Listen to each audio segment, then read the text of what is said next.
Que la conférence qui était prévue le 19 mai et qui a été annulée à cause de toutes nos activités, le thème c'était le mouvement flamand. J'en parlerai à la dernière semaine. La dernière semaine, c'était prévu l'influence internationale. Je voudrais changer ça pour l'histoire du mouvement indépendantiste flamand. Ce qui était prévu le 19 mai, je vais la reporter, je pense que c'est le 16 juin. Est-ce que c'est bien ça, M. Yvon? Oui, le mouvement indépendantiste en Flandre le 19 mai. Bon, il n'y aura pas de conférence le 19 mai, mais la dernière semaine... Donc le 16. Très bien, c'est ça. L'influence internationale chez les indépendantistes du Québec. Je vais remplacer ça par les Flamands, parce que, écoutez, on va se lever un matin puis la Flandre va être indépendante. C'est une question de semaine. Ils sont rendus là, je disais encore, je vais sur le site du journal La Libre Belgique tous les jours. C'est un avocat du diable parce que ça veut dire que c'est pas important, l'influence internationale. C'est important. Je vais essayer d'en mettre 5-6 minutes un peu réparties.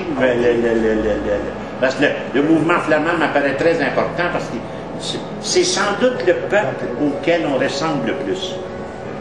Sauf la langue, naturellement. Mais le flamand, c'est les Hollandais. Ils sont assimilés à 80%. Puis depuis à peu près une cinquantaine d'années, qu'on verra ça, ils sont majoritaires en Belgique. Hein.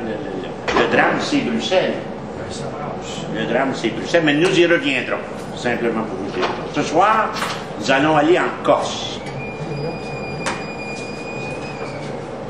Vous vous souvenez, la semaine dernière, c'était l'Écosse, et j'avais commencé par une citation du comédien Sean Connery, James Bond, là, qui est un des porte-paroles du Scottish National Party, qui a épousé une Française, et il y a une citation du genre « Pour que la nation écossaise redécouvre son indépendance », parce que l'Écosse a déjà été indépendante, la Corse aussi. Et c'est en faisant des recherches que j'ai découvert, je ne le savais pas. Il y a eu une république corse qui a été proclamée en 1755. On va voir ça dans le détail, là, mais je vous dis ça. Donc, quand nous parlons du mouvement corse actuellement, c'est un peuple dont certains membres souhaitent de redécouvrir, de recouvrir leur indépendance nationale, puisqu'ils l'ont déjà été. Ils ne l'ont pas été longtemps, mais ils l'ont été un certain temps, et ils ont surtout été les premiers. Le premier État moderne du monde en termes de démocratie, ce fut la Corse, le 14 juillet 1755, c'est-à-dire avant la Révolution américaine, avant la Révolution française. En Corse, on proclame la République, on se dote d'une constitution, et les femmes ont droit de vote. 1755, ce qui est, M. Sylvain, pour les vous débarrer, ce qui est assez exceptionnel. Hein? Donc, la Corse, il faut se mettre ça en tête, c'est un peuple dont, je dis bien, dont certains membres, parce que si il y a plusieurs points de comparaison possibles entre le Québec et la Corse, on le verra au fur et à mesure de la soirée. C'est un peuple qui n'est pas unanime pour faire cette indépendance. Nous non plus, d'ailleurs. Un peuple qui n'est pas unanime. Je dirais même que toute proportion gardée, les Corses sont moins nombreux que les Québécois à vouloir leur indépendance. Mais nous allons tenter de situer ça un peu dans le temps. Donc, comme nous l'a dit Gilles Bédard là, dans le message qu'il nous a envoyé, là, nous allons passer du nord de l'Europe au sud. La Corse, c'est la 4e plus grosse île de la Méditerranée. Après la Sicile, la Sardaigne, Chypre. Non, Malte est plus petit, je crois. Ben, je crois, c'est le 4e. Donc, la Corse a 8778 km², disons 9000 km², autour de 300 000 habitants, qui est doté d'une langue particulière, le corse. Il y a plusieurs variétés. D'ailleurs, c'est un beau laboratoire sur le plan linguistique. Vous savez, lorsque J'ai insisté à plusieurs reprises, il vaut mieux se répéter que se contredire, quand je vous ai dit que la France, l'abbé Grégoire, lors de la Révolution française, va procéder à la première enquête socio-linguistique. Il va faire le tour de la France, où on parlait à ce moment-là 5, 6, 700 langues différentes. Il revient à Paris, puis il dit aux révolutionnaires de l'Assemblée nationale, il y a un problème en France, personne ne parle français. Personne, sauf les soldats, les curés, les nobles et les filles du roi, en ce qui concerne la Nouvelle-France. Autrement dit, les couventines. Donc, c'est les gens instruits qui connaissaient le français, les notaires, les avocats, les nobles, les curés, les évêques, et ainsi de suite. Mais le peuple français ne parlera français qu'à la fin de la Première Guerre mondiale. Le français deviendra la langue de France à la fin de la Première Guerre mondiale à cause de la grande mobilisation dans l'armée. Les gens étaient obligés d'apprendre le français. Et dans les faits, moi j'ai étudié en France au milieu des années 1970, et au milieu des années 1970, j'en avais profité pour faire le tour naturellement, eh bien lorsqu'on sortait de Paris, très souvent, les gens ne parlaient pas encore français. C'est-à-dire que ceux qui allaient à l'école, bien sûr, mais entre eux, les gens parlaient différents patois. Dans le nord de la France, on va parler flamand, qui est le hollandais. Dans le sud, on va parler des langues provençales. À Paris, il y avait son propre parler. Le français, c'est la langue de la grande région de Paris. Comme si ici, au Québec, la langue de Montréal était devenue la langue du Québec. On n'a pas connu ça ici. Le Québec a parlé français plus de 2 siècles avant la France. L'unification linguistique du Québec va se faire dès le 17e siècle, grâce entre autres aux petites écoles de mères bourgeois, et l'enseignement et ainsi de suite, et puisqu'il y avait beaucoup de filles du roi parmi nos ancêtres, des filles du roi qui n'ont rien à voir avec les prostituées qu'on a tenté de nous faire croire. Encore l'an dernier, j'ai participé à un débat à la télévision, puis l'animateur du débat a déclaré ça comme une vérité, comme si les filles du roi étaient des filles de joie, alors que ça n'avait absolument rien à voir. C'était ce qu'on appelait des pupilles de la nation, c'est-à-dire des orphelines qui avaient été instruites dans les couvents et ainsi de suite, et qui avaient des avantages à venir ici. Donc ces femmes-là parlaient français. C'est donc vraiment aux femmes que l'on doit le fait de parler français, parce que nos ancêtres ne parlaient pas tous français. Ceux qui venaient de Bretagne, ceux qui venaient de Normandie, ceux qui venaient du Perche, ceux qui venaient des départements du Nord, parlaient différents. D'Alsace, on en a parmi nous qui viennent d'Alsace, de Lorraine. En France, chacun avait son parler différent. C'était la même chose en Italie, on se rapproche de la Corse. C'est la même chose en Italie. Quand on dit l'italien, en réalité, c'est le toscan. C'est-à-dire la langue d'une province italienne, qui est un ancien État. D'ailleurs, je réfléchissais aux futures conférences que nous aurons, et mais on ne peut pas passer à côté de l'unification de l'Allemagne, à côté de l'unification de l'Italie. On ne peut pas comprendre l'Espagne, toute autre histoire, le Portugal. On ne peut pas comprendre le monde actuel si on n'a pas ces données-là, parce que c'est très, très important, notamment au plan linguistique. C'est pour ça que ça regarde la Corse. Donc, en Italie, c'est la langue de Toscane qui s'est imposée.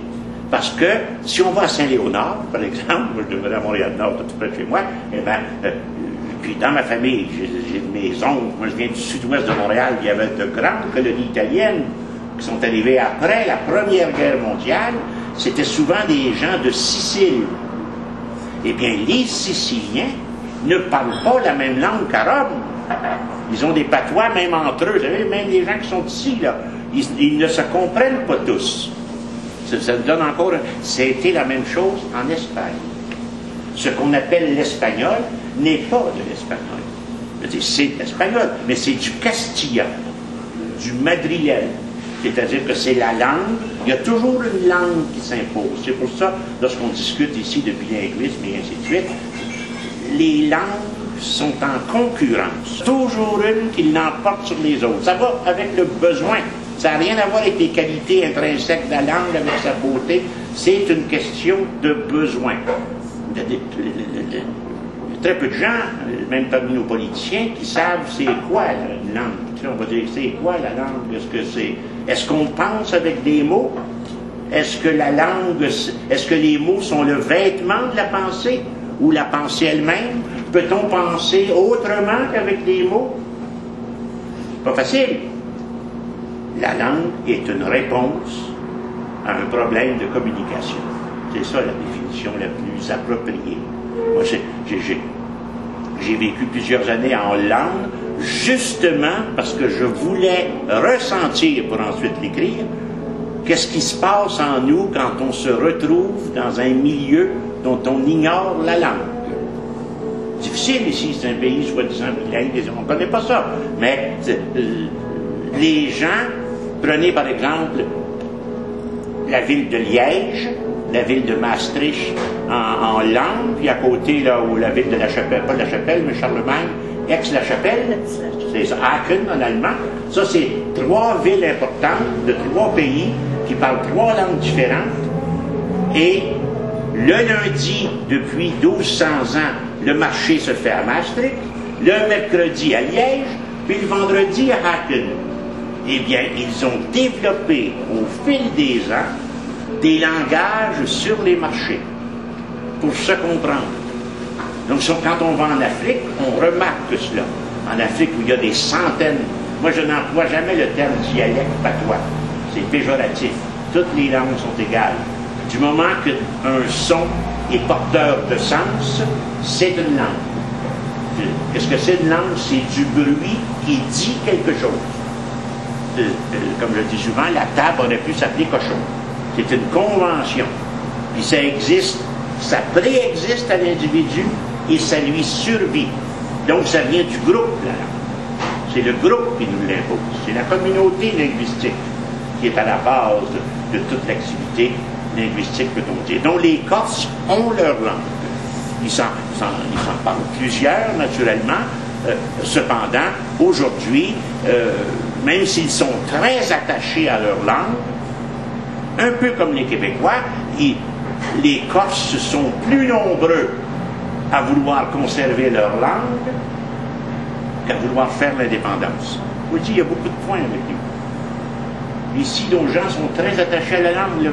Moi, je connais, tout au long de mon militantisme, j'ai rencontré des dizaines de fédéralistes qui d'une façon ou d'une autre, viennent me voir, puis disent, je ne suis pas d'accord avec vous, mais sur la langue, ce que vous faites, c'est bien, puis ainsi de suite. Justement, ce matin, j'ai eu une réponse du commissaire aux langues officielles du Canada, M. Fraser. J'ai porté plainte, moi, sur... vous savez, il y a eu un bateau, là, Acadien 2, où des pêcheurs des îles de la Madeleine qui sont morts. Et il y a une question linguistique là-dedans. Là. Il y a quelque chose, en quelque part, qui ne se sont pas compris. Puis il y a différentes enquêtes du gouvernement, mais le commissaire, j'avais un journal anglais, j'avais lu que le commissaire aux langues officielles a dit, je ne peux pas enquêter, je n'ai pas eu de plainte. Fait que moi, j'en ai fait une la même journée. Et ils m'ont répondu ce matin pour me dire qu'ils m'enverraient le plan d'action de son enquête parce qu'il y a un aspect linguistique. Là. Il y a un moment donné là, où il y a quelqu'un qui n'a pas compris que nos pêcheurs étaient mal pris. Il y a eu mort d'homme quand même. Je pense que c'est 4 qui sont morts, close 4. Je parle français. Bien sûr.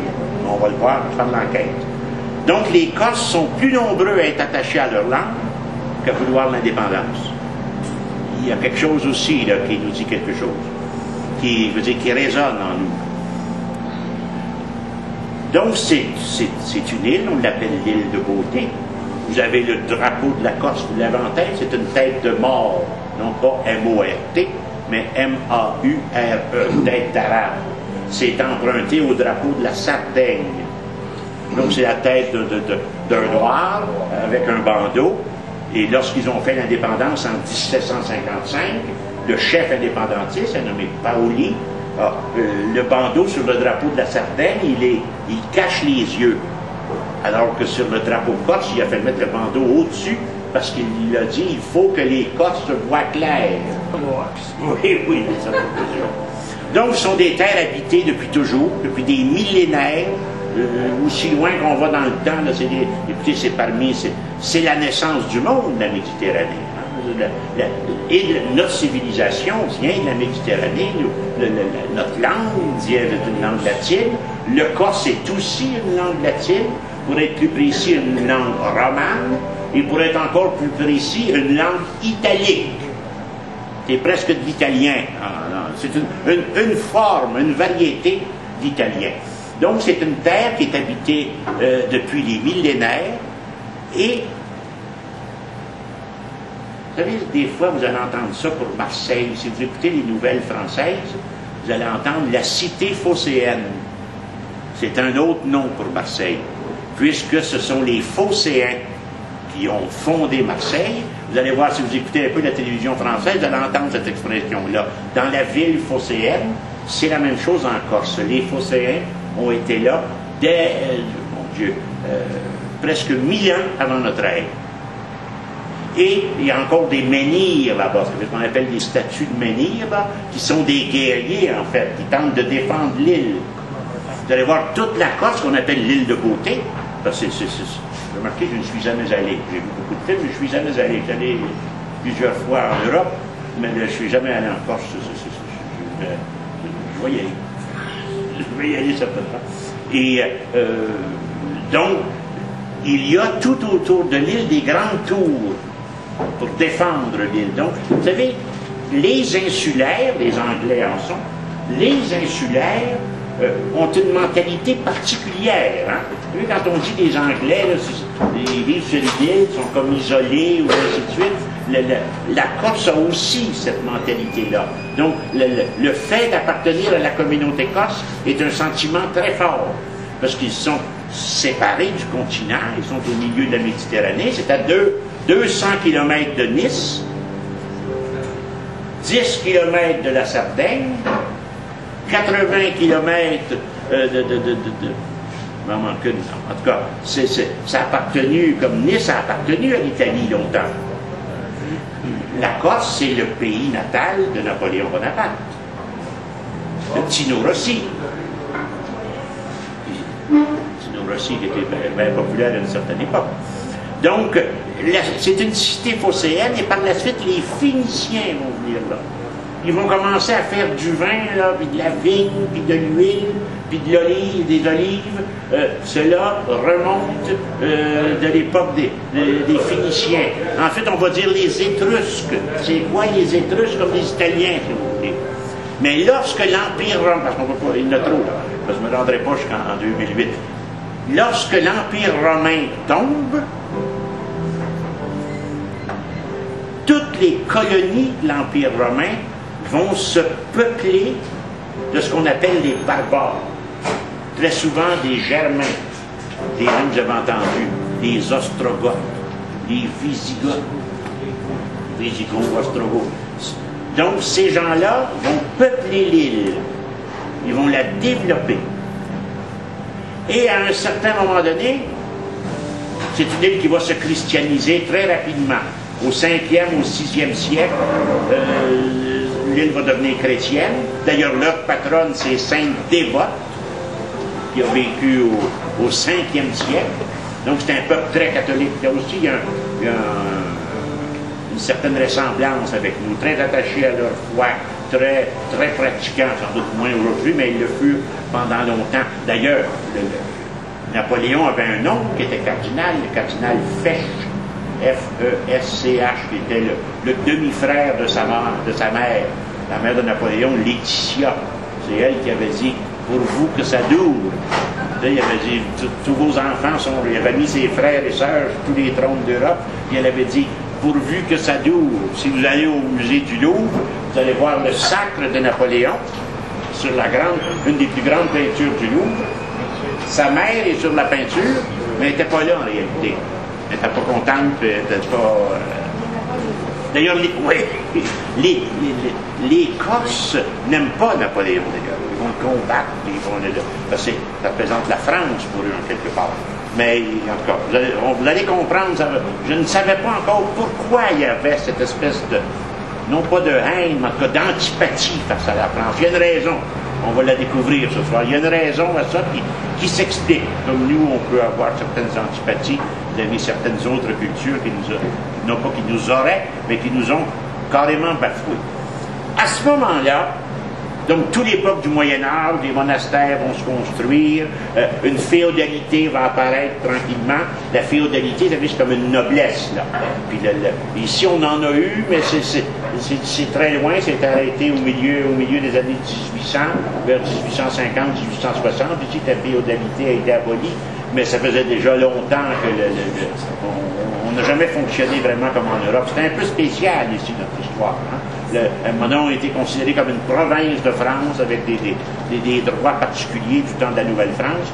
Donc là-bas, il y a une féodalité, des marquis, des comtes, des comtesses qui vont s'installer et qui vont établir une noblesse corse.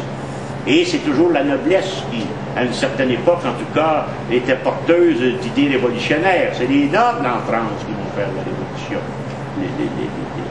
Les nobles et certains abbés, comme l'abbé Grégoire. Quand on dit l'abbé Grégoire, c'était pas un vicaire de paroisse, c'était le supérieur d'une abbaye. Les abbayes sont des villes à ce moment-là. Ils frappent monnaie et ainsi de suite. Le pape, au XIe siècle, parce que le pape distribuait le monde. On n'est pas habitué à ça. Aujourd'hui, le pape est un chef spirituel. Jusqu'en 1870, le pape est un chef temporel. C'est un roi, avec un premier ministre, une armée, une police. Et il possède des États, les États pontificaux. La grande partie de l'Italie, c'est Charlemagne qui va avoir donné ça au pape, tous ces territoires-là. Et on l'a vu pour l'Amérique, le pape va dire à un moment donné, l'Amérique sera partagée entre les Portugais et les Espagnols. Et c'est là que François Ier dira sa fameuse phrase.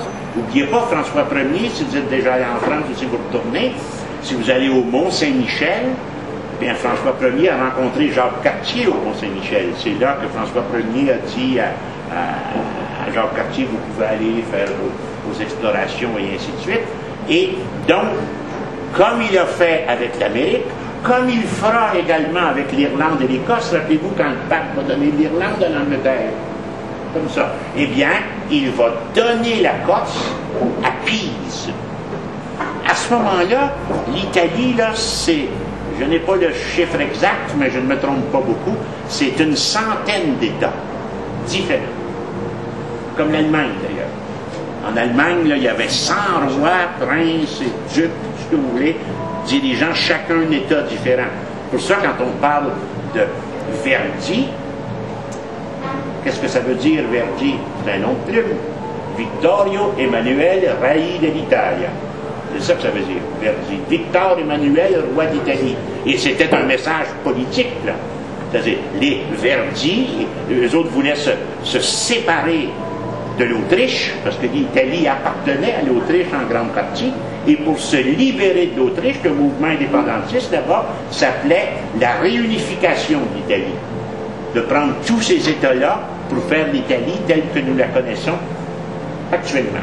Donc au 11e, au 12e siècle, le pape va donner la Corse à Pise. Vous avez la tour qui penche comme la Cour suprême. Toujours sur le même bord. Et ça, pendant 3 siècles, Pise va administrer la Corse. Ils vont la développer, d'ailleurs. Mais il y a déjà une population. Ils vont coloniser la Corse. Comme nous, les Français, ont colonisé le Québec. Les gens de Pise, je pense qu'on les appelle les Pisanais, mais là, j'en suis pas sûr, les gens de Pise vont coloniser la Corse pendant 3 siècles. Et les Autochtones, si on peut dire, les Corses d'origine, vont s'en aller dans les montagnes. Pour ça que les villes là-bas sont difficiles à retenir, là, Bastia, puis Ajaccio, puis sont des villes qui sont construites au fil des siècles, parce qu'à chaque fois qu'il y avait une colonie extérieure qui s'emparait du territoire, et il y en aura beaucoup, ce sera le drame de la Corse d'ailleurs, eh bien, les Corses d'origine s'en allaient dans les montagnes. Donc pendant 3 siècles, c'est Pise qui possédera la Corse. Et ensuite, ce sera la République de Gênes, une autre région italienne. Puis là, ça va durer jusqu'au 18e siècle. Et où les Génois vont vont occuper la Corse, vont imposer leur langue, vont se servir des Corses comme des serviteurs, des paysans, des citoyens de deuxième classe. Mais petit à petit, il y a un sentiment corse qui va s'établir, qui va se développer. Donc pendant près de 5 siècles, la Corse va appartenir à Gênes. Et au 18e siècle, encore une fois, sous l'influence des idées maçonniques, républicaines, libérales, comme votre ami M. Tocqueville, va se développer cette idée de la souveraineté des peuples. Je ne répéterai pas pourquoi je préfère indépendance à souveraineté. Souveraineté, ça vient du roi, souverain, puis au lieu d'avoir ceci. Donc, quand on parle de souveraineté, c'est un héritage monarchique, alors que l'indépendance est une expression politique. L'autre est plutôt juridique. Elle est bonne, mais c'est un concept juridique. Donc, autour d'un grand chef qui s'appelle Paoli, au 18e siècle, ça commence vers 1729, à peu près 1730, ce qu'on appelle les guerres d'indépendance de la Corse. Et là, ce que je ne savais pas, je l'avoue, en 1755, premier État moderne du monde. Premier État moderne du monde, la République corse. Oui. Vous dites ça, mais comment se fait-il qu'ils sont tout à coup illuminés et qu'ils deviennent le premier État du monde? Ils sont inspirés de quoi? Ça vient de comment se fait que ça arrive? L'oppression. Vous savez, quand il y a un colonisateur ou un conquérant ou une puissance étrangère qui s'installe, que par exemple, tous les dirigeants de la Corse, tous les fonctionnaires de la Corse étaient des Génois. Alors que les Corses, comme nous, les Family Compact, dans les patriotes, et ainsi de suite, les Canadiens français, à cause du fait qu'on était catholique, que les Anglais avaient une certaine francophobie et surtout une catholicophobie, ont fait en sorte que les postes, les juges, les dirigeants de l'État, de la Nouvelle, pas de la Nouvelle-Zélande, mais du Bas-Canada et de la province de Québec, même pendant un certain temps, étaient des Anglais. C'était pareil en Corse. Le nationalisme n'est le plus souvent qu'une conséquence de l'oppression. Il n'y a pas de nationalisme sans cause. La cause du nationalisme, c'est l'occupation.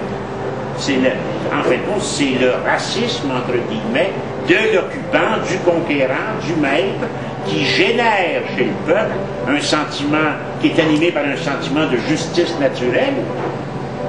C'est comme ça que l'idée d'une Corse indépendante, mais d'un pouvoir corse s'est développé, mais poussé par ces idées maçonniques. Parce que s'il y avait eu un référendum sur l'indépendance de la Corse en 1755, il n'y aurait pas passé. Comme s'il y avait eu un référendum pour l'indépendance des États-Unis ou un référendum pour la Révolution française, ça n'aurait pas passé. Il fallait attendre des majorités, il n'y aurait pas grand pays qui serait indépendant sur la terre. Même dans certains cas, le référendum était un moyen de retarder l'indépendance. Ou, disons, d'une autre façon, de consolider le mouvement. De porter le mouvement à devenir plus populaire, à pénétrer toutes les couches de la population, si vous voulez, puis ainsi de suite. Mais parce que ça n'a pas toujours été là, ça, cette idée du référendum. C'est une bonne idée, très démocratique. Mais s'il fallait que seuls soient devenus indépendants les peuples qui l'auraient décidé démocratiquement, il n'y aurait pas 50 États dans le monde. Donc c'est souvent, on donne un coup de pouce, surtout à ces époques-là. Donc le Paoli en question va déclarer l'indépendance. Remarquez la date, 14 juillet 1755. Ouais, l'année de la déportation, c'est vrai. De ce que, regardez, vous savez, quand je parle toujours, là, je lisais encore un livre officiel aujourd'hui du gouvernement, où on parle de la rébellion de 1837. Vous savez, quand je dis qu'on prend le vocabulaire de l'étranger il parlait même, quand j'étais jeune, des événements 37. Les événements, pensez-y, tout pour le banaliser. Ben, pour les Acadiens, on parlait du grand dérangement. Qu'est-ce qu'il faut dire? L'insurrection. Soulèvement. Oui, soulèvement est très bon aussi. Parce que rebelle, pourquoi le mot rebelle, le concept de rébellion, ça veut dire des bandits, des rebelles. Vous savez, il y a quelque chose d'inacceptable. C'était pas des bandits, les patriotes. Puis même aujourd'hui, on entend souvent « moi, je suis rebelle ». Les gens ne connaissent pas le sens de ce mot-là. On peut être révolutionnaire, mais pas rebelle. C'est les bandits qui sont rebelles, pas les gens honnêtes. Oui. Ça va ma question. D'ailleurs, c'est Charles Lindbergh, alors qu'il a été condamné à mort, il avait dit lors d'une révolution, quand l'histoire, les faits de l'histoire tournent en faveur des révolutionnaires, on les couvre de gloire, et quand l'histoire se retourne contre eux, on les qualifie de rebelles. Ah oui, bon, c'est très juste. Mais de savoir pourquoi ça a été éclipsé, ça, que la Corse est la première république. Tout le monde, les Américains, il me semble, une erreur historiographique. C'est probablement parce qu'ils ne l'ont pas conservé longtemps. Okay. Vous savez, 1755, indépendance de la Corse. Ils vont se battre encore pendant plusieurs années. Cette indépendance ne sera pas vraiment reconnue. La France va... C'est toujours Gênes qui est le propriétaire, mais la France va s'allier à Gênes pour que Gênes conserve la Corse. La France va louer la Corse. Vous savez, c'est de même. Va louer la Corse pendant 10 ans, parce que Gênes devint montant, puis là, pour une guerre, puis là, ils ont dit, bon, écoutez, on va s'entendre, retirer les profits de la Corse pendant 10 ans, et ainsi de suite. Donc, la France va... Parce que la Corse a une position stratégique. Aujourd'hui, des avions, puis ainsi de suite, l'Internet, on ne pense pas à ça, mais au niveau des routes maritimes, la Méditerranée, la Corse est extrême. D'ailleurs, les Allemands et les Italiens pendant la guerre, on va le voir tout à l'heure, 39-45, c'est important, stratégiquement parlant, la position de la Corse en plein pays, extrêmement important. Donc, ils vont proclamer l'indépendance en 1755, ils vont se doter d'une constitution républicaine, donner le droit de vote aux femmes, l'égalité des votes. C'était révolutionnaire, cela. Les Américains vont faire ça 20 ans plus tard, les Français 40 ans plus tard. Mais vous avez bien raison, on ne voit pas, quand on apprend l'histoire des peuples, l'indépendance des peuples, et ainsi de suite, on saute de sa Corse, alors que c'est là vraiment le premier, dès 1755, ce qui est extraordinaire là, comme situation. Donc, ils mettent sur pied une république qui ne sera pas vraiment reconnue parce que la guerre va continuer. Puis à un moment donné, celui qu'on appelle le père de la patrie, Paoli, qui va avoir choisi le drapeau, puis ainsi de suite, la Constitution, puis tous les lois que je viens de vous mentionner, ils vont s'allier avec les Anglais contre la France. La Corse va devenir un royaume anglo-corse. C'est assez spécial. La Corse va se donner à l'Angleterre pour combattre les Français. Ça ne marchera pas, ils vont chicaner, mais ils vont prendre le grand chef indépendantiste, puis ils vont l'amener en Angleterre, où il mourra d'ailleurs. Georges III d'Angleterre, vous savez, le roi fou, là, à qui on a appris que les États-Unis avaient fait de l'indépendance, puis ils ne savaient pas de quoi on parlait. Un très beau film d'ailleurs, sérieusement, le film Georges. Vous allez voir ça, il y a ça dans tous les vidéos, vous allez voir ça un soir, là, allez chercher ça. C'est un film magnifique. Et pour nous, c'est directement lié à notre histoire, puisque ça a été notre monarque ici quand même. Hein. Dont un des fils vivait ici à Québec avec Mme Saint-Laurent. Il y aura 7 enfants avec elle. Puis il va retourner en Angleterre quand Georges IV va de... Georges III, il est là jusqu'à peu près 1780. Ensuite, c'est Georges IV. Après Georges IV, mais ça va être la reine Victoria. Mais déjà, là, ces Georges-là n'ont rien d'anglais, c'est des rois, c'est des Allemands, ça, là.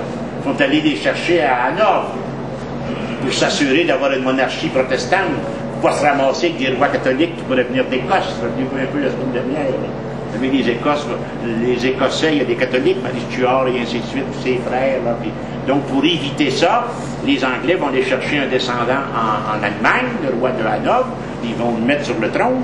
Puis, bon, donc, il y aura un royaume anglo-corse qui va durer quelques années. Et là, la France, lorsqu'elle fait sa révolution, elle reprend possession de la Corse et la Corse devient un département français. Ce qu'elle est toujours. Avant, sous la Révolution, autour de 1790 à peu près.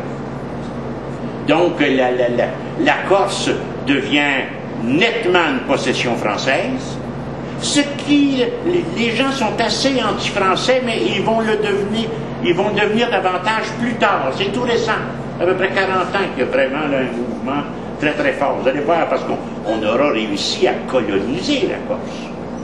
C'est-à-dire qu'ils vont la franciser. Malgré le fait que Paoli, le père de l'indépendance, a remis sur pied des universités, un système d'éducation générale comme ici, encore une idée maçonnique de premier ordre. Rappelez-vous-en, ils veulent quoi les francs-maçons, même encore aujourd'hui? Ils se battent pour quoi les francs-maçons? Ils se battent pour les trois grandes qualités de la Révolution, liberté, égalité, fraternité. Ils se battent pour la République. Ils se battent pour la souveraineté du peuple, ils se battent pour la tolérance religieuse, que des gens de différentes confessions puissent habiter ensemble dans la cité, ils se battent pour la liberté de presse, ça qui est Duvernay, là, et tous nos grands chefs patriotes connaissaient ces idées-là, certains d'entre eux ont été initiés, et lorsqu'on va fonder les frères chasseurs en 1838 du côté américain, on s'inspire directement des Hunter Lodge américaines. Comme les Fils de la Liberté, ben, ça vient des Sons of Freedom des États-Unis. Nos patriotes, et rappelez-vous, là, ceux et la plupart d'entre vous êtes ici depuis le début, rappelez-vous, là, on l'a vu en Finlande, on l'a vu en Norvège, on l'a vu en Amérique latine, on l'a vu aux États-Unis, on l'a vu en France lorsqu'on a évoqué la Révolution française. Tout se décide dans les loges, qui sont une société secrète, en fait. Qu'est-ce qui définit la maçonnerie, la franc-maçonnerie? Il y a une maçonnerie opérative, comme M. Paquette, ce sont des maçons, des tailleurs de pierre, et il y a une maçonnerie spéculative. Ça, ce sont les francs-maçons. Ce ne sont pas des maçons tailleurs de pierre, ce sont des francs-maçons. Et ce qui caractérise la franc-maçonnerie, c'est qu'il y a une initiation, c'est qu'il y a un secret et une certaine recherche spirituelle. Ceux qui connaissent un peu l'alcoolique anonyme ou qui n'ont entendu parler par des fois les beaux-frères, voilà, c'est tout le système des 12 étapes, là, on a l'impression que c'est une secte, c'est une loge maçonnique, une espèce de cheminement spirituel. Parce que les maçons doivent aussi passer des degrés. Quand Frenchy Jarreau m'a dit quelques semaines avant de mourir qu'il était 32e degré franc-maçon, il y en a 33. Quand on est 32e, c'est pas mal important. La grande majorité des présidents de la République française étaient francs-maçons. C'est plus difficile à le savoir pour les récents. Ça doit. Les présidents américains, presque tous, Roosevelt était sans doute le plus connu, mais et une des idées maîtresses de la maçonnerie qui en Corse va contribuer grandement à garder vivant le sentiment national, c'est l'éducation. Quand vous prenez les textes de nos grands patriotes, y compris les plus modérés comme Étienne Parent, puis à la Saint-Jean-Baptiste, même sans le savoir, je vous dis bien, c'est ça qui est la force. Le maçon, on va déjà dire, ne vous fatiguez pas à convertir les gens à la franc-maçonnerie. Ils vont tous la pratiquer sans le savoir. Un grand maçon. Ils vont tous la pratiquer sans le savoir. Vous le saurez quand vous serez initié. Ils vont... Oui, bien sûr. Il y a maintenant des loges maçonniques féminines. En France, je pense que c'est la loge universelle, mais je peux me tromper sur son nom. Autrefois, non. D'ailleurs, l'ordre de Jacques Cartier, la fameuse patente dont on parle souvent, était une société de type maçonnique. Là, il n'y avait pas de femmes. Jusqu'en 1965, 67, quand elle va exploser. Mais c'était de type maçonnique. Et encore là, vous retrouvez quoi? L'éducation. L'éducation, vous savez, c'est la clé de la liberté, c'est la clé de la connaissance, c'est la clé du développement, du progrès. Même le mot progrès est un mot maçonnique en soi. Parce que quand on dit qu'on est soit traditionnaliste, ou progressistes? Les maçons sont progressistes. Oui, M. Paquet. Le maçon que je suis, il a appris de son père, qui a appris lui-même de son père. Il faut comprendre la mythologie autour de ce qu'on prend juste 30 secondes. C'est qu'un maçon, sur son mur de maçonnerie, au froid ou au chaud, est condamné à son mur de maçonnerie, puis tout se bâtit en bas, en boutisme. Boutisme veut dire en forme de croix. Il faut que ce soit une pierre de champ, soit une brique, il faut que les joints soient croisés. À force de poser, on dit tout le temps au Québec, on était les meilleurs poseurs de briques, on posait 1000 briques par jour, et toujours en signe de croix. Tu viens débile mental, mais constant. Tu fais ta journée, quand tu as fait 8 heures, à 36 degrés Celsius, tu as fait de la croix toute ta journée, c'est ça être maçon. Un vrai maçon, c'est celui qui a posé de la brique et de la pierre en boutisme. Vous dites quelque chose, Claudette? Oui, Merci, M. Paquet. Le sentiment nationaliste en Corse, pour que le sentiment tienne un peu, il faut qu'il y ait une communication. Quelle langue il parlait à ce moment-là? Ah, il parlait corse à ce moment-là. Il parlait corse, c'est la langue du peuple. Aujourd'hui, c'est une langue italienne, qui ressemble à l'italien, qui ressemble à du toscan, ou à la langue, je ne sais pas l'adjectif, mais qui se parle en Sardaigne. Il y a deux variétés de langues en Corse. Une qui est plus près du toscan, qui est la langue de Rome, de l'italien, qu'on appelle l'italien, puis l'autre de Sardaigne. Ce sont les deux variétés. Mais je suis certain, non seulement je suis certain, je sais que si on avait regardé la Corse de plus près, on aurait trouvé 50 ou 100 langues. Il fallait une langue. Oui, puis vous savez, on s'en rend pas compte, ce Pognon Yvon, on s'en rend pas compte. Ici même, nous avons notre langage. C'est là, puis je m'en rends pas compte, mais dans nos familles, il y a des mots qui veulent dire quelque chose, on ne s'en rend pas compte. C'est toujours, la langue est une réponse à un problème de communication. Donc, quand on est toujours ensemble avec votre conjointe, vos enfants, au travail, dans les métiers, il y a un langage qui se développe pour aller plus vite, pour sauver du temps. Oui, ils vont. Ah, dans les infirmières, c'est pareil. On a des langages différents. Ma question touche beaucoup à la sienne. Vous avez piqué de la curiosité. Le nationalisme s'est développé à cause du racisme du pouvoir. On est en 1755, il n'y a pas d'RDI, il n'y a pas de presse, il n'y a pas de Journal de Montréal, il n'y a pas de revue Relation, il n'y a pas d'Action nationale. Comment ont-ils fait pour faire ressentir au peuple qu'ils étaient traités d'une façon raciste? Parce qu'au fond, tout, c'est comme un moteur, il faut un gros ampérage au début, hein, il faut une étincelle. C'était évident. Comment les Canadiens français, qu'on appelait les Canadiens, aux élections de 1837, votent à 95% pour le Parti patriote? Il n'y a pas de télévision, il n'y a pas d'Internet. L'oppression est évidente. Même si on voulait être sévère, ce que je ne veux pas être, on pourrait presque dire que la loi 101 nous a peut-être nuit. Parce que là, on est en bas, c'est pas possible, on fait oui, tout oui. ce qu'on veut, on écrase qui on veut, oui. On dit quelque chose, puis c'est le contraire. Quand on pense qu'on l'a, non, c'est pas tout à fait ça qu'on voulait dire.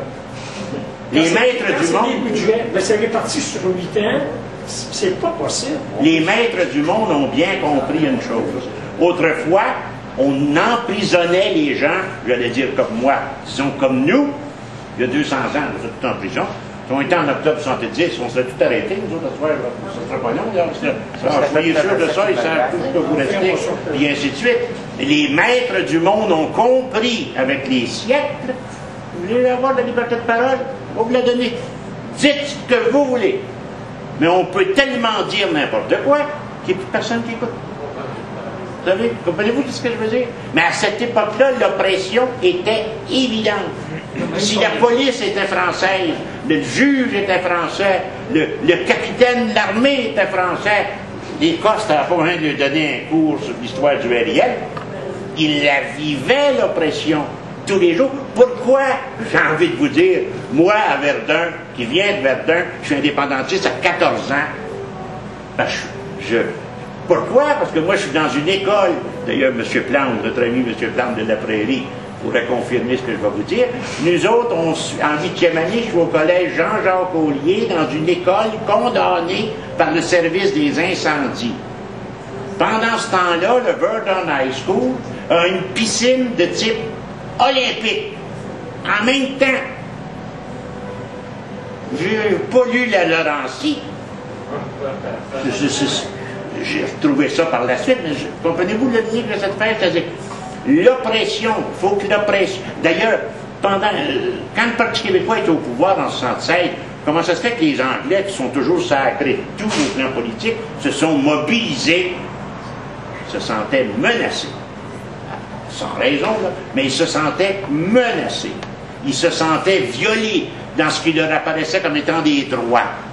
Mais c'est comme ça que les peuples, c'est toujours l'autoritarisme qui génère le nationalisme. Il n'y en aurait pas sans cela. Et d'ailleurs, l'habileté du colonialisme britannique, c'est qu'ils vont nommer des Roméo Leblanc, des Michael Jean, puis ils vont nommer des juges, des Antonio Flamand. C'est ça l'habileté. C'est ça l'habileté du colonialisme britannique, qui est de l'impérialisme, c'est-à-dire la forme de colonialisme la plus perverse. Qui nous fait une faveur. Oui. C'est un privilège. Vous savez, j'ai entendu ça, moi, c'était un privilège. Même il y avait un grand historien québécois qui s'appelait Thomas Chappet. Puis il y en avait un autre de Monseigneur de l'Université Laval qui disait « Béni soit la conquête. Béni soit la conquête. Elle nous aura évité la Révolution française. » Ça, c'était dit dans toutes les églises. Là. Béni soit la conquête. Et prions et te deum pour le roi, et ainsi de suite. Donc, le nationalisme corse va apparaître au fil des siècles, parce que c'est un peuple qui aurait été opprimé par Pise, par Gênes, et ensuite par Paris, un petit bout de temps par l'Angleterre. L'Italie va se mêler à toutes sortes de choses un peu plus tard, on va voir avec Mussolini. Donc, le nationalisme corse se développe, et j'insiste encore une fois, je reviens un tout petit peu pour la maçonnerie, parce que c'est important, je vais faire le lien. Il y a des cathédrales en Corse aussi. Je sais qu'il y a des gens qui voyagent parmi nous. Quand vous visitez des cathédrales en Europe et que vous avez un guide, demandez toujours, si le guide l'oublie, demandez au guide de vous montrer dans l'église la signature des maçons. Les maçons signent les cathédrales sur des murs, des croix d'un certain type, des croix en envers. Si vous allez à Saint-Pierre-de-Rome, vous savez, les maçons, leur patron, son patron entre guillemets, c'est Saint-Jean, Saint-Jean-Baptiste. Saint-Jean-Baptiste, c'est bien important pour nous. Beaucoup des grandes loges maçonniques du monde se fondent un 24 juin, autour d'un banquet. Je n'embarquerai pas, mais vous savez ce que je pense quand je vous dis ça. Là. La Saint-Jean-Baptiste est fondée un 24 juin autour d'un banquet. On en fait la fête nationale. Si vous allez à Saint-Pierre-de-Rome, dans ce qu'on appelle la place Saint-Pierre, là. Si vous regardez la place Saint-Pierre, là, il y a notre Seigneur au milieu qui est là, puis autour, il y a des apôtres. Les 12 apôtres. Il y en a un qui n'est pas un apôtre, puis est immédiatement à sa droite. C'est Saint Jean-Baptiste. Signature des maçons. Et c'est comme ils ont des signes. Puis vous allez voir beaucoup d'églises consacrées à Saint Jean-Baptiste en Europe. Il y en a énormément. Et nous-mêmes, ce choix-là, quand j'entends, c'est la grande erreur historique. Ludger Duvernay, qui n'était peut-être pas franc-maçon, moi j'ai voulu voir la signature de Duvernay pour voir si les 3 points y étaient. Puis lorsque j'ai commencé en 1981, j'étais président de la Saint-Baptiste, c'est-à-dire au vieux secrétaire du temps, j'aimerais ça voir la signature de Duvernay, parce qu'elle doit être dans nos procès-verbaux. Nous avons des procès-verbaux depuis 1850. Donc, et le président et le secrétaire signent toujours les procès-verbaux depuis 1850. Fait que dit, on va l'avoir, la signature de Duvernay. On l'a retrouvé. La Saint-Baptiste n'a pas de signature de Duvernay, qui est assez particulier. Il y a une correspondance de Duvernay à l'Assemblée nationale.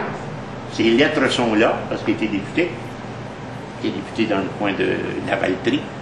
Il n'a jamais siégé, mais il était député quand même. Donc, il y a eu une certaine correspondance. Donc, tout ça pour dire, j'insiste, parce que c'est le siècle des Lumières. Et la grande question, vous l'avez posée 2, 3, et vous avez bien raison.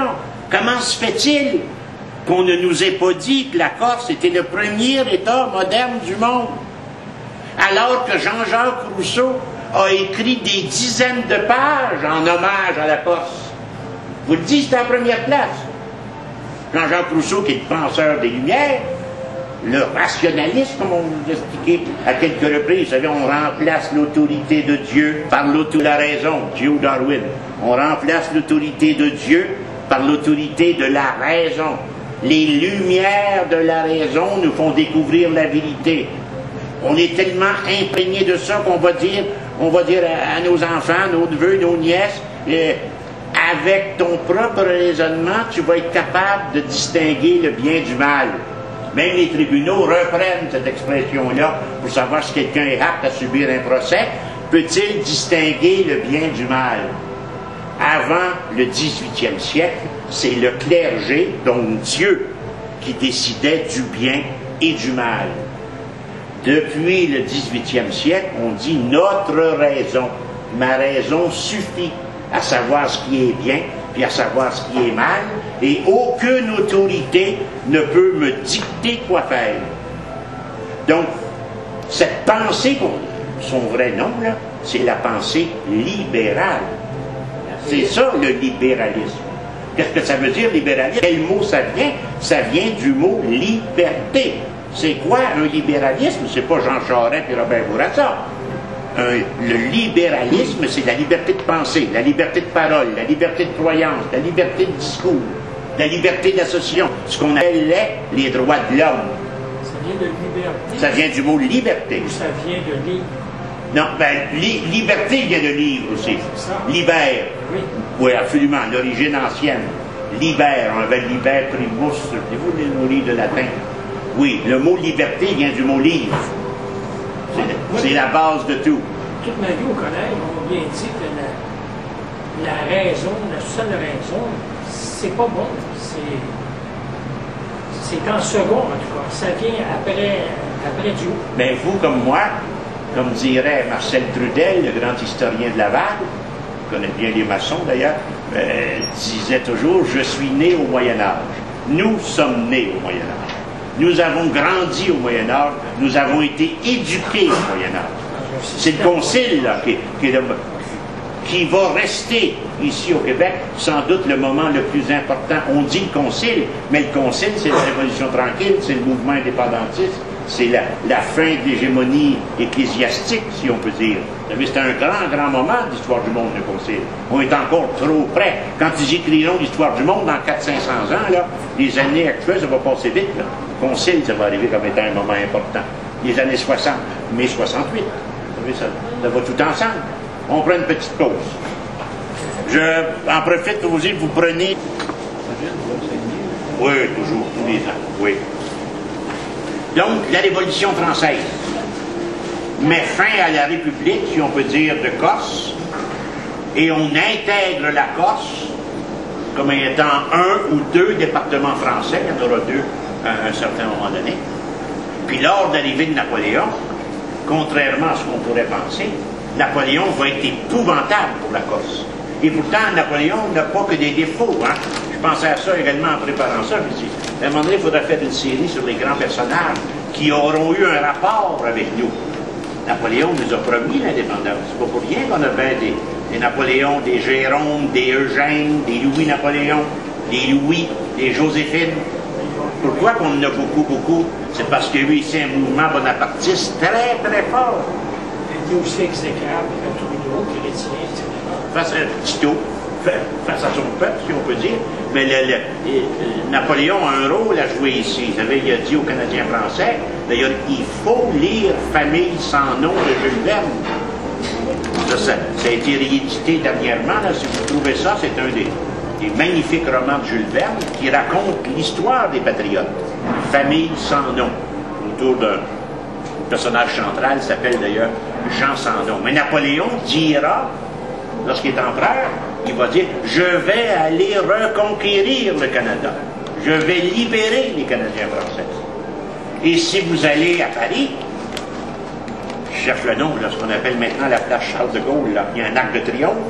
Sur l'arc de triomphe, parmi les officiers de Napoléon, il y a un Canadien français inscrit. Je vous donnerai les détails la semaine prochaine. Parce que je ne l'ai pas par cœur. On fait comme le docteur Capitaine Bonhomme. Mais il y a, sur l'arc de triomphe, j'ai un beau petit livre que j'ai retrouvé dernièrement qui s'appelle Mon Tour de France canadien. Le nom canadien ne nous plaît pas toujours, mais c'est canadien-français. Mon Tour de France canadien-français, puis à Paris naturellement, mais là-dedans, on nous raconte, et c'est divisé par région de France, par département, d'où les gagnants sont partis, les Lavallée, Honoré Mercier est allé visiter la cathédrale de Saint-Malo.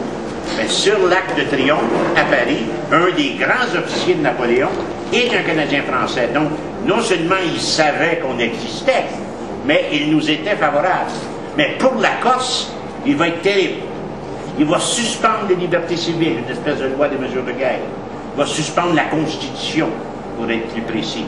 Ah, il va tellement être détesté que les Corses vont aller brûler la maison natale des Bonaparte. Buonaparte. D'ailleurs, à un moment donné, si vous êtes dans un livre qui s'appelle Les mots d'esprit et ses rapports avec l'inconscient, Sigmund Freud rapporte l'anecdote suivante. Lorsque Napoléon est grand chef de guerre, il est en Italie et il danse avec une Italienne. Vous allez voir, je vais parler en italien, pas parce que je parle italien, mais c'est une phrase très simple à comprendre. Il dit à sa compagne, sa cavalière, je pense qu'il faut dire, il lui dit « Tutti gli italiani cavallo così male ». Tous les Italiens dansent mal.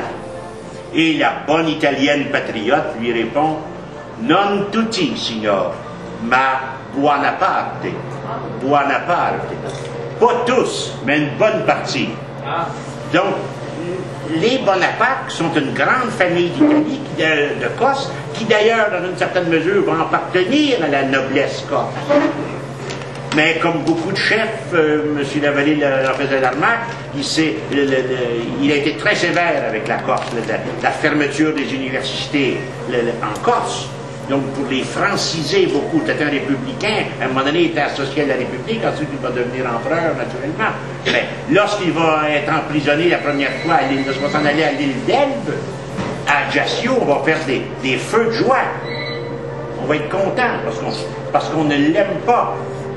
Et là, toute l'histoire, ensuite c'est le Second Empire, sous Napoléon III, la Corse continue d'être un département français, connaît énormément de difficultés, mais se francise de plus en plus. Beaucoup de réfugiés seront envoyés par la France en Corse. Et là, on se rapproche de l'époque contemporaine, et vous allez comprendre là, pourquoi les bombes là, de plastique, ça saute. Vous allez voir, ça saute toujours aux mêmes endroits. Il y a une raison à ça. La Corse, à partir de la fin du 19e siècle et tout au long du 20e siècle, mais surtout lors des indépendances de la décolonisation des années 1960, parce que c'est récent, la résurgence d'un mouvement indépendantiste en Corse. Ça date de 35 ans. Donc, beaucoup de réfugiés vont s'en venir en Corse. Juste les Algériens, ce qu'on appelle les pieds noirs, il y en aura 20 000. C'est beaucoup, ce 300 000. Là. Il y en aura 20 000. C'est eux autres qu'on fait sauter.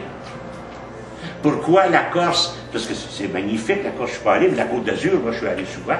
J'ai eu la chance d'y aller souvent. Grasse, Nice, Cannes, Saint-Paul-de-Vence, c'est magnifique. C'est magnifique, il n'y a pas d'autre mot. Pas Cannes, parce que la plage, c'est des petites pierres, alors qu'à Nice, c'est du sable. Mais si vous allez à Cannes, vous ne pouvez pas marcher sur la plage, c'est toutes des petites pierres rondes, c'est pas mal au pied. Mais Nice, c'est du beau sable. Mais il n'y a pas 3 pouces carrés de libre sur la Côte d'Azur. En Corse, il n'y a rien. Parce que dès qu'ils se mettent à développer, à construire des maisons, puis des blocs appartements, puis des condos, ils les font sauter. Ils n'en veulent pas. Ils veulent pas. Ils veulent que une petite minorité, là, entendons-nous bien, là. Mais on fait ça, on a tué le préfet encore, là, il y a une dizaine d'années, à peu près, tout au plus, maintenant c'est du temps de Lionel Jospin, si ma mémoire est bonne, on ne fait pas des années. Érignac s'appelle, je pense, hein? Bon, là, on a fait sauter, il est mort. Donc, beaucoup de réfugiés vont venir s'installer en Corse. Ça commence à la fin du 19e, au 20e siècle, même il va y avoir 2000 Serbes lors de la première Grande Guerre mondiale, qui vont s'emmener en Corse et qui vont contribuer à franciser la Corse. Ce qui est caractéristique, toutefois, c'est la Deuxième Guerre mondiale. On ne peut pas tout dire, il y en a d'autres. La Deuxième Guerre mondiale, un Corse sur 20 sera membre de la résistance. Ils vont s'opposer aux fascistes dès le début. Parce que s'ils n'aiment pas toujours la France, ils détestaient Mussolini. La Corse sera le premier département français libéré en 1943. Le général de Gaulle va y aller bien avant qu'ils mettent les pieds à Paris. On pourrait parler d'ailleurs. Ils ont entendu de libérer Paris. Vous savez, la libération de Paris, c'est une guerre entre les Américains, les Anglais et les Français. Le général de Gaulle voulait absolument qu'il y ait des Français au débarquement. D'ailleurs, il n'y en avait pas beaucoup, mais il voulait qu'il y en ait, qu'ils mettent le pied lors du débarquement de Normandie pour libérer la France. Ça va être la même chose à Paris. Il va même dire au général Leclerc, qu'on appelle le maréchal de Haute-Cloque, attendez pour que de Gaulle arrive avant. Vous savez, c'était pas rien, là. Mais il n'y avait pas un résistant sur 20 en France. Faire attention avec Internet maintenant, on peut en avoir qui nous écoutent en France, mais ils ne pourront pas dire cela. Il y avait beaucoup moins de proportion gardée de résistants en France qu'il y en avait en Corse. La Corse a été exemplaire. Et pourtant, Mussolini va envoyer 85 000 soldats, une population de 250 000. Les Allemands vont en envoyer 15 000. Il y avait un soldat pour 2 habitants, comptant les enfants et les vieillards. Imaginez-vous, là. Puis ils ont résisté à ça, de toutes leurs forces, puis ils ont combattu, puis ils vont battre les Italiens. D'ailleurs, les Italiens, moi j'ai une grande amie qui est décédée aujourd'hui, Mlle Limoges, qui a fait le débarquement de Sicile. Les Québécois ont été très actifs, on parle toujours du débarquement de Normandie, mais il y a eu un débarquement en Italie, ou en Provence d'ailleurs aussi. La Corse est un point important pour le débarquement de Provence. C'est pour ça que les forces de la France libre du général de Gaulle vont accorder tant d'attention. C'est extraordinaire, parce que vous souvenez-vous que vous avez sûrement entendu parler de la flotte de Toulon. Oui. Les bateaux, bien sûr. Il y en a un bateau qui va être sauvé. Un sous-marin, le Casablanca. Voilà, le Casablanca. Ce sous-marin, le Casablanca, va apporter des milliers de mitrailleuses à la résistance corse. Donc, il y en avait à Paris, parce que Paris, c'est là que le mouvement nationaliste corse va aussi s'organiser quasiment de façon plus importante qu'en Corse même. On a vu ça pour les Lituaniens, rappelez-vous, qui étaient en Allemagne, qui ont fondé l'association des étudiants lituaniens en Allemagne, puis c'était en avance sur le mouvement lituanien. Les associations d'étudiants corses à Paris seront parmi les premiers mouvements patriotiques qui auront été organisés. Donc la Corse va se libérer, elle sera le premier département français à se libérer, parce que quand Hitler, en juin 1940, envahit la France a tombé, comme ils disent. Je n'oublie jamais cette phrase de La famille Plouffe, le film de Roger Lemelin, vous savez, puis à un moment donné, Mme Plouffe, elle s'en va, puis elle cogne à la porte. Elle dit, la France est tombée. Et quand la France est tombée, en juin 1940, il y a eu ce qu'on appelait la zone occupée, puis la zone libre. La Corse appartenait à la zone libre. Mais à un moment donné, Hitler ne s'occupera plus de zone libre ou de zone occupée. C'est un moment charnière, d'ailleurs, dans l'histoire de la guerre et de la résistance. Donc, c'est à ce moment-là que Mussolini va envoyer 85 000 soldats, Hitler va en envoyer 15 000, 100 000 soldats. Heureusement, et ça, je rejoins ce que j'avais commencé à dire tout à l'heure, ça m'a été confirmé par une témoin de Visou. J'ai une amie qui est décédée à plus de 90 ans, il y a quelques années à peine, qui est une infirmière de guerre, qui était au front. Et quand il nous racontait qu'il collait des têtes sur des corps, c'était un peu pas vrai. C'est pas drôle ce qu'ils ont vu, ces gens-là. S'il y avait un hôpital canadien-français, il faut raconter l'histoire militaire canadienne, Il y avait un hôpital canadien-français dans toute l'armée canadienne, l'hôpital numéro 17, puis un hôpital, là, ça voulait dire des médecins, des dentistes, des pharmaciens, des infirmières, des gardes malades, et ainsi de suite. Et elle me l'avait raconté. J'ai dit, mais comment ça a été le débarquement en Sicile? C'est en Sicile. C'est pour ça qu'elle m'a parlé de l'île de Capri. J'avais été avec un soldat américain, moi, te le dire, c'était bien beau. Mais elle me dit, on n'a jamais eu de trouble avec les soldats italiens. En Corse, ça se vérifie. Les soldats italiens ont viré de bord très rapidement. Dès qu'ils ont senti qu'il y avait un mouvement de résistance, là, ils ont abandonné Mussolini, puis ils se sont joints à la résistance, puis ils ont renversé les Allemands, puis ainsi de suite. Donc la Corse a joué un rôle. Dès qu'il ferait pareil s'il y avait un oui bien fort, il viendrait nous dire qu'ils ont tous voté pour le oui. Moi, le 5 novembre 1976, j'oublierai jamais ça de ma vie, j'écoutais Radio-Canada, il y avait de lignes ouvertes, là, puis tout le monde avait voté PQ. Comment se fait qu'on a juste 110 députés? Entendre parler de ça, ça se pouvait être 130 ou 125. Mais ce que je veux vous démontrer, c'est quand tu es gagnant, tout le monde veut gagner, hein? Tout le monde va avoir, comme les résistants français. Moi, quand j'étudiais à Paris au milieu des années 70, tout le monde parlait de la... Aujourd'hui, on en parle moins, là, mais les plus âgés nous parlaient de la résistance, puis de rationnement. Puis après 5-6 verres de vin, il y en a un qui se tournait vers toi et puis il disait... C'était tout pour Pétain, ce monde-là. Ça fait tout semblant qu'il était pour De Gaulle. De Gaulle, il y a à peu près personne qui le connaissait. Il n'y a pas 300 personnes qui ont entendu son appel du 18 juin 1940. Pas tout le monde qui était à la radio le 18 juin 1940.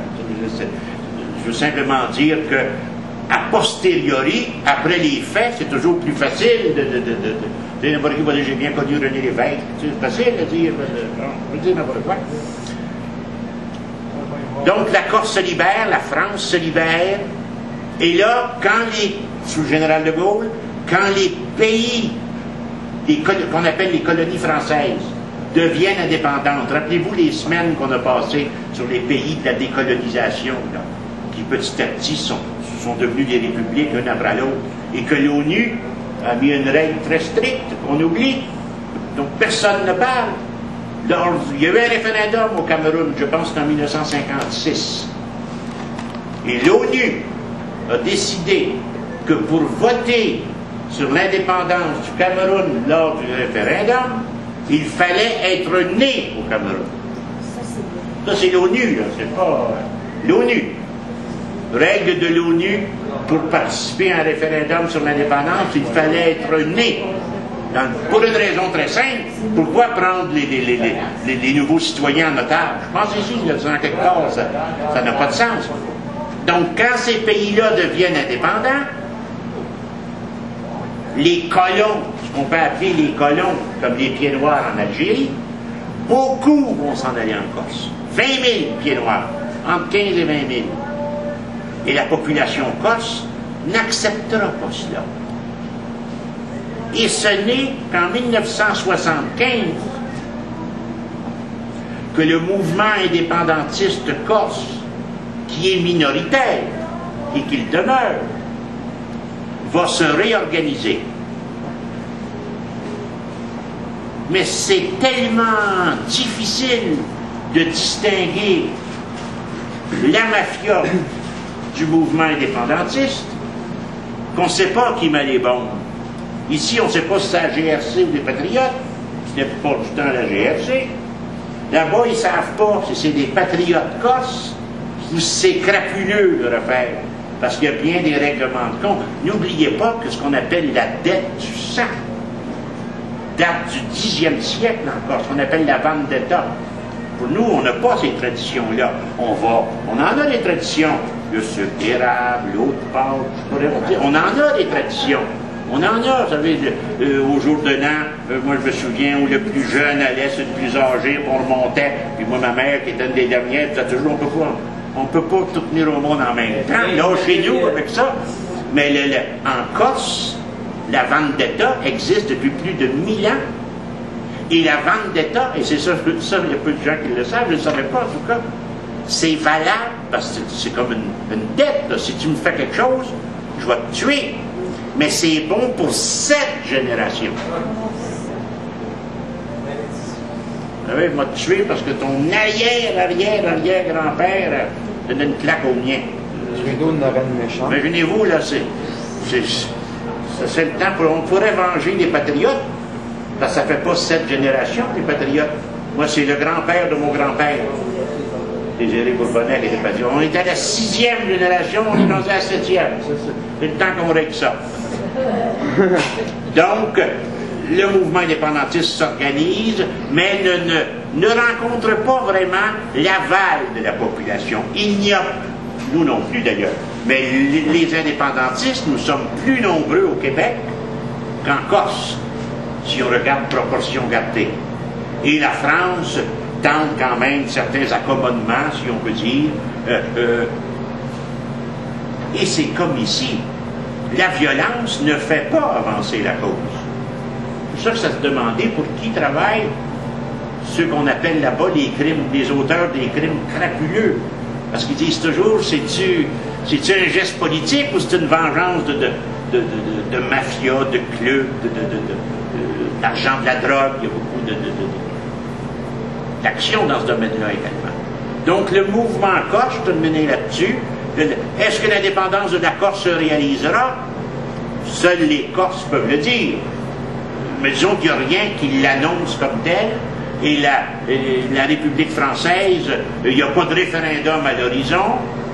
Écoutez, il n'y a pas de parlement corse.